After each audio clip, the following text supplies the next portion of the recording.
उस सेठ की हालत देखकर उस सेठ का एक मित्र एक सन्यासी को उस सेठ के पास लाता है और कहता है, सुनो, यह बहुत प्रसिद्ध सन्यासी है, तुम अपनी समस्या इन्हें बताओ, ये उसका जरूर समाधान बताएंगे। वह सन्यासी उस सेठ से पूछते हैं, क्या हुआ?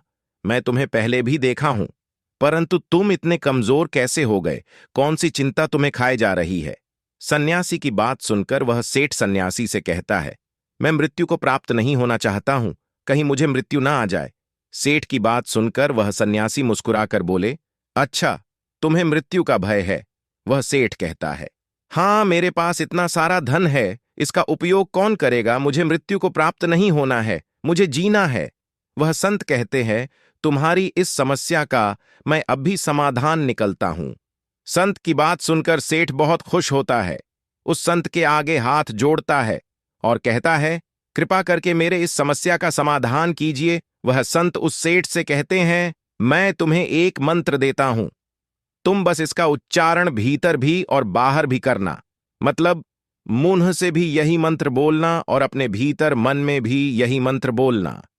यह मंत्र है, जब तक मुझे मृत्यु नहीं आएगी तब तक मैं जीऊंगा, जब तक मुझे मृत्यु नहीं आएगी तब तक मैं जीऊंगा। तुम इस मंत्र को 7 दिन तक लगातार जपना, मैं 7 दिन बाद आऊंगा। और वह सन्यासी वहां से चले जाते हैं। 7 दिन बाद वह सन्यासी आते हैं तो वह देखते हैं कि सेठ स्वस्थ होने लगता है और सेठ उस सन्यासी को देखकर उनके चरणों में गिर पड़ता है और उनको धन्यवाद कहता है। वह सेठ कहता है, आपके मंत्र ने कमाल ही कर दिया, अब मैं मृत्यु से भयभीत नहीं हूं, क्योंकि जब तक मृत्यु नहीं आएगी तब तक मैं अपना जीवन जीऊंगा। पहले मैं मृत्यु के डर के कारण जीवन जी नहीं पा रहा था, परंतु आपके मंत्र ने मेरा जीवन ही बदल दिया। जब तक उस सेठ को दूसरे सेठ के बारे में नहीं पता चला था, तब तक वह केवल धन के बारे में सोचता था और दिन रात उसके धन में वृद्धि हो रही थी और उसका स्वास्थ्य भी ठीक रहता था।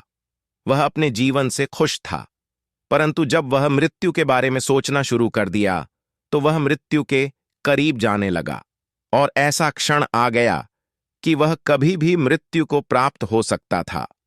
इस कहानी से हमें यह सीख मिलती है कि हम जो भीतर और बाहर रटते, वहीं हमारे जीवन में घटित होने लगता है, इसलिए हमें हमेशा सकारात्मक सोचना चाहिए। एक नगर में एक बहुत धनी सेठ रहता था। उसके पास धन की कोई कमी नहीं थी, परंतु फिर भी हर समय धन इकट्ठा करने के बारे में सोचता रहता था। एक बार सेठ के घर उसका एक रिश्तेदार आता है। सेठ उसकी खूब खातिरदारी करता है। बातों बातों में सेठ का रिश्तेदार सेठ से कहता है, अरे सेठ जी, हमारे नगर में एक नामी गिरामी सेठ रहता था, वह आपसे ज्यादा धनवान था। वह सेठ पूछता है, पर तुम एक बात बताओ, तुम उसे रहता था क्यों कह रहे हो? सेठ का रिश्तेदार कहता है, रहता था मैं इसीलिए कह रहा हूं क्योंकि वह अब जीवित नहीं है, वह मर चुका है। सेठ बेचारा धन को इकट्ठा करते करते वह यह भी भूल गया कि मृत्यु नाम की चीज होती है, सेठ को भी आती हैं। सेठ उस व्यक्ति से पूछता है, क्यों, क्या कारण हुआ जिससे उसकी मृत्यु हो गई? सेठ का रिश्तेदार कहता है, कारण तो कुछ ना था, अचानक ही उसका बुलावा आ गया और उसको जाना पड़ा। सेठ कहता है, अरे ऐसे कैसे बुलावा आ गया, उसे कोई बीमारी रही होगी।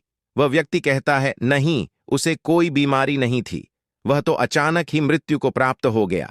सेठ अपने रिश्तेदार की बात सुनकर हैरान रह जाता है, क्योंकि अब तक वह सोचता था कि मृत्यु बुढ़ापे में आती है या किसी बीमारी के कारण आती है, क्योंकि सेठ अभी जवान है, वह अभी मरना नहीं चाहता। अगले दिन वह रिश्तेदार अपने घर चला जाता है, परंतु सेठ को एक बहुत बड़ी समस्या दे जाता है कि सेठ को भी मृत्यु आ सकती है। सेठ जैसे पहले धन के बारे में सोचता था, अब केवल मृत्यु के बारे में सोचने लगता है कि कहीं मुझे मृत्यु ना आ जाए। समय बीतता है, सेठ बहुत कमजोर होने लगता है, क्योंकि वह अब सही से ना खाता है और ना पीता है, केवल मृत्यु के बारे में सोचता है। उसकी जीवा पर केवल एक ही कथन रहता था, कहीं मेरी मृत्यु ना हो जाए, और वह बीमार हो जाता है। उसकी ऐसी स्थिति हो जाती है मानो कभी भी प्राण निकल जाए।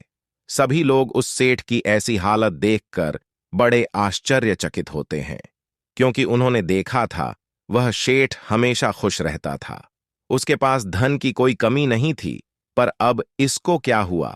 अब सेठ कहीं आता जाता नहीं था, केवल एक जगह लेता रहता था।